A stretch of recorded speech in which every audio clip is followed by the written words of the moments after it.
Et nous sommes de retour au plateau après le journal. Nous retrouvons nos invités Dominique Lacmont et Justin Anani pour la suite de cette émission. Nous abordons notre troisième sujet. Nous parlons du Niger et du Bénin vers une réouverture prochaine des frontières. C'est notre interrogation. Ce 24 juillet, l'une délégation nigérienne est arrivée au Bénin et a été reçue par le président Patrice Talon ainsi que les deux anciens présidents béninois, Nicéphore Soglo et Yahi Boni, qui avait pris part donc avec la délégation nigérienne à cette rencontre avec le président Talon. On a discuté de plusieurs questions. Les conclusions, en tout cas pour l'essentiel qu'on sait, c'est que les deux pays ont quand même pu discuter des sujets qui les préoccupent. On sait qu'un froid s'est installé depuis un an entre le Niger et le Bénin à cause des cessions prises par la CEDEAO et que le Bénin a appliqué envers le Niger, ce qui n'a pas du tout été du goût du Niger, qui a suscité le maintien de la fermeture de la frontière entre les deux pays. À cela s'est ajouté cette affaire de raffinerie ou de pétrole, du pipeline du pétrole qui quitte le Niger pour le port du Bénin, et cette affaire de pipeline qui s'est ajoutée. Entre-temps, les accusations du Niger selon lesquelles le Bénin aurait une base militaire française sur son sol dans le nord de son territoire et où on formerait des terroristes dans l'intention de venir déstabiliser donc le Niger. Accusation réitérée tout récemment par le Burkina. La délégation nigérienne a donc eu le temps de discuter de toutes ces questions avec les responsables du Bénin. Plusieurs aspects ont été abordés sans trop aller dans les détails. On annonce l'ouverture prochaine de la frontière. Apparemment, la délégation serait partie satisfaite, ou du moins ayant obtenu gain de cause, en tout cas, de ces déplacements au Bénin. Nous en parlons avec nos invités. Je voudrais bien commencer ce sujet avec vous, Dominique Lacmont. Enfin, on dirait qu'on est en train de voir le bout du tunnel entre le Niger et le Bénin avec l'annonce prochaine de l'ouverture prochaine, si on en croit les différentes annonces faites par les médias au niveau du Bénin sur les conclusions de cette rencontre entre la délégation nigérienne et les responsables ou bien les dirigeants béninois. On devrait normalement assister dans les jours à venir ou dans les semaines à venir à l'ouverture ou au dégel de la situation qui devrait conduire finalement à l'ouverture de la frontière. Oui, c'est le souhait total de tout et chacun de nous, parce que comme on l'a déjà débattu ici sur ce plateau, et je l'avais déjà annoncé que l'intérêt était que ces deux dirigeants puissent revoir leur position, que chacun mette de l'eau dans son vin afin de soulager soit peu les deux peuples, parce que on ne peut pas comme quelqu'un l'avait dit, quand les éléphants se battent, ce sont les branches et les herbes qui en pâtissent, qui sont piétinées, donc ils souffrent plus que les éléphants. Donc si aujourd'hui on annonce déjà qu'il y aura une réouverture, moi j'aurais pu attendre qu'on ouvre ces frontières. Et déjà c'est normal, l'ouverture de la frontière, même si elle n'est pas encore officiellement annoncée, devrait être l'une des conséquences en tout cas de cette discussion. C'est ce que je veux dire. Donc on ne va pas revenir sur les tensions qui ont animé ces deux États, et on ne va pas aussi non plus les juger. Mais quand l'autre accuse l'autre d'avoir siégé des bases militaires françaises qui viendront déstabiliser son pays, et surtout en formant qui sert de base aux terroristes, qui sert de terrain aux terroristes, et eux qui formaient les terroristes pour déstabiliser le Niger. Sur ces accusations, nous avons vu comment la sortie du président Talon, qui a clamé haut et fort, on peut dire même qu'il a juré qu'il n'avait pas de base française chez lui. Et également, on a vu la sortie de l'ambassadeur de France au Bénin, qui a aussi confirmé qu'il n'y avait pas de base militaire au Bénin. Donc ça veut dire c'est une bonne chose, mais cela m'étonne également pour que les militaires aussi revoient leur manière de gérer la communication et les informations. Donc pour que demain, qu'on ne saute pas, qu'on n'aille pas de coq en l'âne, on balade dans les informations comme si ça donnait l'impression qu'on n'avait pas la maîtrise de nos États. D'accord? Donc il fallait que la gestion de l'information à chaque niveau puisse être vraiment maîtrisée. Aujourd'hui, qu'est-ce qui a été fait pour qu'on arrive à ce résultat? Est-ce que c'est les émissaires du Bénin conduits par les anciens présidents pour voir le président Tiani? C'est ces émissaires-là qui ont confirmé Tiani réellement qu'il n'y avait pas de base militaire, ou bien Tiani aussi a refait une autre étude. Moi, c'est vrai que on est arrivé à un résultat, mais nous, en tant qu'analystes, on est en train de rechercher pour voir qu'est-ce qui a changé véritablement pour qu'on change de position. Est-ce que c'est les cris de la population qu'on a pu accepter, aller vers les négociations pour la réouverture prochaine de la frontière, ou bien finalement on s'est assuré qu'il n'y a plus de base militaire au Bénin maintenant, qu'on peut accepter rouvrir les frontières. Mais bon, là, il va falloir vraiment que la gestion de la communication au niveau de nos militaires puisse reconnaître un niveau de, je sais pas, une gestion un peu plus élevée pour que l'autre ne dit pas qu'on m'a accusé de rien. D'accord? Donc c'est par rapport à ça que nous attelons. Aujourd'hui, c'est une bonne chose de voir les deux peuples se taire, échanger mutuellement. Alors la délégation nigérienne est arrivée mercredi, elle a été reçue par le président béninois. Les travaux ont continué ce jeudi avant la fin donc de cette visite. C'est une délégation diversement composée pour pouvoir aborder pratiquement toutes les questions, à en croire cette délégation. En tout cas, la plupart des questions ont été abordées. On devrait normalement assister à un dégel de la situation qui devrait conduire à la réouverture des frontières entre les deux pays, Justin. Oui, probablement c'est ce à quoi on va assister. Parce que quand vous revisitez comment est-ce que les choses ont évolué, et je dirais que ce sont les chefs d'État de la CEDEAO qui ont foutu du bordel. Et par ricochet, le président Talon qui a pris sur lui de défendre l'indéfendable. En voulant coûte que coûte se montrer dans cette crise-là comme quelqu'un qui sait bien faire. Lorsque le président en exercice de la CEDEAO, le président nigérian, a pris sur lui de mobiliser des troupes avec le président de la Côte d'Ivoire, Alassane Ouattara, pour aller chercher les poutistes, entre guillemets, au niveau du Niger, le Bénin a posé, c'est pas une problématique qui, à mon sens, est allée trop. Donc à partir de ce moment-là, il n'est pas question qu'on puisse quand même laisser faire. Et c'est là où moi je dirais que quelque part, le président du Niger de transition, général Tiani, a été très prudent. C'est politique. Bien que la CEDEAO, à un moment donné, avec l'opposition au niveau des autres peuples, ou de certains chefs d'État également de la CEDEAO, de la communauté internationale, de certains pays également, même si à un moment donné, la France, en sourdine, a voulu pousser le bouchon, à un moment donné, ces chefs d'État de la CEDEAO se sont rendus compte qu'en réalité, la mission, ce ne serait pas d'aller déloger ceux-là qui ont fait le coup d'État, mais plutôt de les écouter et voir ce qu'il y a lieu de faire. Donc, en cherchant maintenant à ouvrir les frontières, donc le Niger a été prudent vis-à-vis du Bénin, surtout qu'entre le Bénin et le Niger, dans cette dernière période, le courant n'était pas très bien, ne se passe pas très bien. L'arrestation qui a eu lieu avec, c'est pas les Nigériens qui ont fait le déplacement au niveau de Semekoudi de l'autre côté, et qu'on accusait de mercenaires ou je ne sais trop, avant d'être libérés.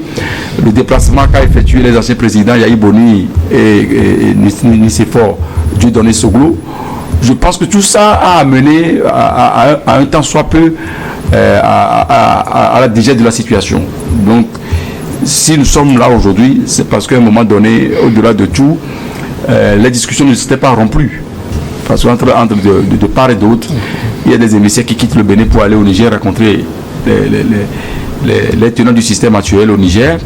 Il y a également ceux du Niger qui viennent rencontrer le président Patrice Talon et son équipe gouvernementale. Je pense que c'est dans ce siège-là que la dernière mission a eu lieu et qui a fini pratiquement hier. Donc tel qu'on le voit, tel que les discussions ont eu lieu, déjà on annonce que probablement dans les jours à venir, la frontière, enfin le Bénin a ouvert sa frontière, c'est le Niger qui a refusé d'ouvrir sa frontière. Donc ça serait une très bonne nouvelle pour les deux peuples, les deux populations, parce que, quoi qu'on dise, quand on parle de frontières, ce ne sont que des frontières artificielles que nous avons en Afrique. Les mêmes peuples, les mêmes familles, à un moment donné, on dit voilà, ici c'est le Niger, ici c'est le Togo, alors que maintenant, et ailleurs même, ce sont les cours d'eau, les fleuves qui partagent les familles pour dire voilà, tu te retrouves au Gabon, moi je suis au Congo, ainsi de suite. C'est ce qu'on voit malheureusement en Afrique sur la base de cette fameuse conférence de Berlin de 1884, si j'ai bonne mémoire. Bon, c'est autant d'éléments ou des arguments sur lesquels les émissaires sont faits pour dire à un moment donné, maintenant il faut enterrer la rage de guerre et regarder dans les yeux pour dire ce qu'il y a lieu de faire. Je pense que les décisions ont eu lieu. Les Béninois ont rassuré qu'il n'y a pas de base militaire française sur le territoire qui éventuellement va amener donc à déstabiliser le régime en place. Qu'est-ce qui a été fait, qu'est-ce qui n'a pas été fait, mais sur la base également des renseignements ou des informations du côté du pouvoir du Niger, c'est tellement que les compréhensions est aujourd'hui d'actualité. On va voir ce que ça comment ça va se passer, mais probablement dans les jours à venir, la frontière du côté du Niger sera réouverte. Surtout qu'il y a des enjeux économiques très colossaux qui sont aujourd'hui d'actualité. Alors, qu'est-ce qui a fait qu'une telle situation a traîné jusque-là et qu'il faille qu'on voit l'entrée en jeu des anciens présidents Nicéphore Soglo et Aïboni avant qu'on assiste à un rapprochement entre ces deux présidents, Tiani et Talon, selon vous, Dominique? Qu'est-ce qui a fait? C'est ce qu'on a énoncé, c'est ce que mon ami Anani a décrit, la situation du coup d'état de Tiani. On aurait pu entreprendre quand la crise a commencé de se parler et d'élucider ces zones d'ombre finalement. Non, mais il y a eu une création de méfiance entre ces deux dirigeants. Tout à fait. C'est ce que quand Tiani a perpétré son coup d'État, les acteurs de la CEDEAO les plus déterminants, mais tout le monde les connaît, c'est le président Talon, c'était Alassane Dramane Ouattara, et accompagné de Macky Sall qui voulait aller en découdre avec Tiani, de remettre le pouvoir à leurs anciens collègues. Donc Tiani a tenu tête. Et aujourd'hui, c'est comme, voilà, il y a eu cette méfiance qui est née à partir de là. Et Patrice Talon qui vraiment avait musclé, qui a sorti tous ses muscles pour pouvoir aller en guerre contre Tiani. Et aujourd'hui, si le temps la met, c'est normal que quelqu'un qui a voulu me suicider hier, aujourd'hui, dit qu'il devient mon ami. Il y a eu cette méfiance-là. Ah, ouais. Mais c'est l'argument qui a été tenu qui n'était pas aussi solide. Est-ce que réellement, c'est vrai qu'il ne faut pas qu'on soit habitué à croire que quelqu'un, tout ce qui peut nous arriver peut venir d'ailleurs. Il faut que nous ayons notre assurance, comptons sur nos forces en réalité.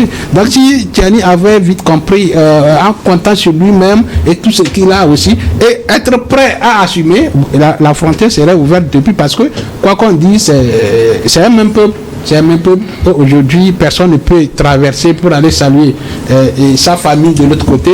Ça aussi, c'est une dignité sociale qui a été opprimée en fait. D'accord? Donc aujourd'hui, c'est tout ça là qui a fait que ces frontières-là ont été restées fermées du côté du Niger. Ils ont entendu raison et qu'on annonce les prochaines ouvertures. Je pense que l'enjeu est de taille, comme l'a décrit Anani. Il y a les enjeux économiques. D'accord. Vous avez vu aussi la question de pipeline qui a été un enjeu de taille. Le Niger pensait que le Patrice Talon allait facilement accepter pour que cela soit ainsi, mais il a tenu tête. Mais moi, je n'accuse pas, c'est vrai, j'ai demandé de ne pas juger, mais il va falloir que dorénavant qu'on puisse, avant de prendre de telles décisions, qu'on puisse mesurer l'enjeu de taille. On a l'impression que nos dirigeants comptent uniquement sur... Ils comptent protéger leur pouvoir. Ce qui a été pour qu'on arrive à cette situation, c'est la protection du pouvoir. Tout simplement. Si dans la mesure du possible, on pensait au peuple, je pense que cette situation ne devait pas être arrivée. Des deux côtés également. Si on pensait au peuple, on n'allait pas dire qu'on n'allait pas trop sanctionner pour dire qu'on voudrait en fait faire mal à Tiani. Mais en imposant les sanctions, Mais les répercussions, c'était quoi? C'était d'assoiffer le peuple nigérien, c'est d'affamer le peuple nigérien, de crier tous les jours. Mais ce peuple-là, au menu qui n'a rien, qui n'a même pas impliqué dans le coup d'État, c'est eux qui en pâtissaient à ce moment-là.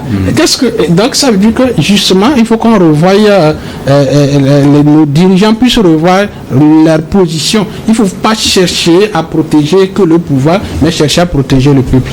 Justin, que faut-il retenir de cette période de froid? Finalement, un an après, avant qu'on décide de se rencontrer, de discuter, de peut-être envisager une réouverture des frontières. Non, c'est la position qu'a prise la CEDEAO, sincèrement, les chefs d'État là, qui dans un premier temps voudraient aller mobiliser les militaires pour aller en découdre avec, je dirais même, je ne dis même pas les militaires au pouvoir, mais le peuple nigérien.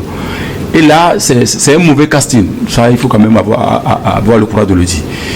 Et ça, ce casting-là ne peut pas marcher. Et ça ne marcherait pas. Ce qui démontre à suffisance que la CEDEAO n'arrive véritablement pas à aider les peuples. Et ça se voit, ce n'est plus... Non, pas que je ne veux pas en train de vouloir vous couper, mais pas que la CEDEAO n'arrive pas à aider le peuple. Mais c'est vrai, les sanctions ont été trop dures, surtout quand on envisageait une guerre contre Tiani. Un État membre de la CEDEAO. Sincèrement, c'était la ligne rouge qu'il fallait faire. Mais et il faut aussi reconnaître que dans un espace, il faut que tout le monde sache comment s'asseoir. Donc, il faut dresser les lignes de conduite pour que dans une communauté... Il faut que personne ne viole les règles. Alors, on va laisser Justin terminer, s'il vous plaît, rapidement. Je suis parfaitement d'accord. Il y a une règle. Il y a des règles à respecter. Mais lorsque vous faites 2 poids 2 mesures, dans une même communauté, il y a problème.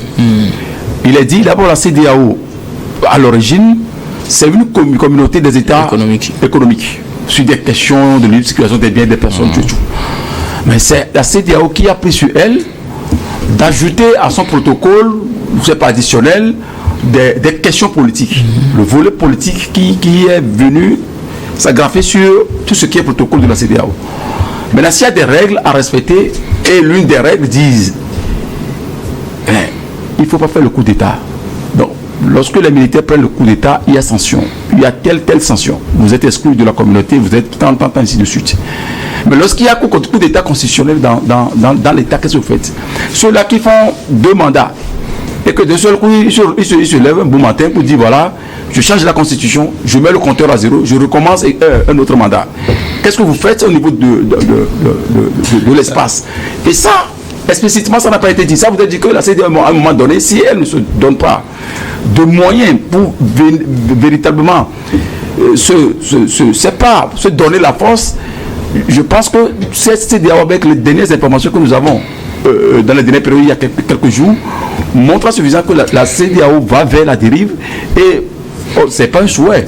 Si on ne fait pas attention, demain ou après-demain, cette CEDEAO-là n'existerait plus. Donc, la CEDEAO a poussé le bouchon en allant chercher à mobiliser les militaires pour aller déloger les militaires qui ont fait les putschistes au Niger, oubliant qu'au Niger, il y a un peuple qui est là. Lorsque vous sanctionnez durement, donc c'est le peuple qui en pâtisse, comme vous venez de le dire. Donc, il y a lieu quand même de réfléchir à un moment donné, penser, faire en sorte que les communautés ou les peuples puissent quand même s'héberger. Et dans une communauté, donc pas les chefs d'État qui sont là, qui ne veulent pas partir sur la base des coups d'État constitutionnels, sur la base des coups d'État militaires, et qui en réalité ne n'aident pas. Ça, c'est notre débat. Merci beaucoup. Merci beaucoup, en tout cas, à vous pour vos contributions. Nous allons marquer une nouvelle pause qui revient tout à l'heure pour la dernière partie de cette émission, dernière partie que nous allons bien évidemment consacrer au Togo.